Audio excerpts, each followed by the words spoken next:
Amigos, bienvenidos a un video nuevo. Y bueno, primero que nada quiero disculparme por no haber subido video, pues está en Semana Santa, vacaciones, etcétera, etcétera, etcétera.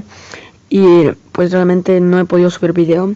Yo sé que tengo pocos suscriptores, pero quiero perdonarme con ellos. Bueno, ahora vamos a ir con algo muy curioso y muy extraño, que realmente pues como siempre ya es costumbre que bueno, le hacen el signo de copas, te pones a mejores jugadores. Y pues mira los jugadores.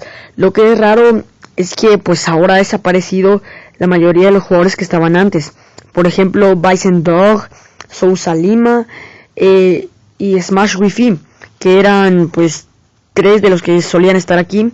Y lo que me sorprende es que ya no hay de estos.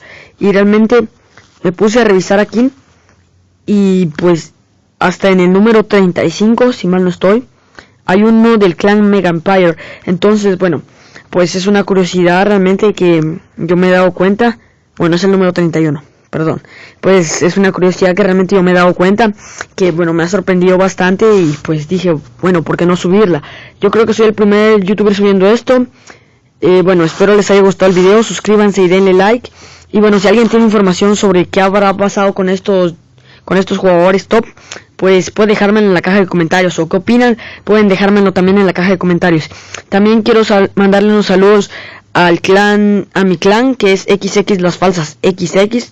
Y bueno, quiero también mandarle saludos a Cla de Commander. Y bueno, a Exe también quiero mandarle saludos. Y bueno, les voy a dejar 3 canales de mis amigos de YouTube también que suben Clash of Clans, que son muy buenos canales. Chequenlos, sé que les gustará. Y bueno, esto ha sido todo el video por hoy. Espero les guste. Hasta la próxima.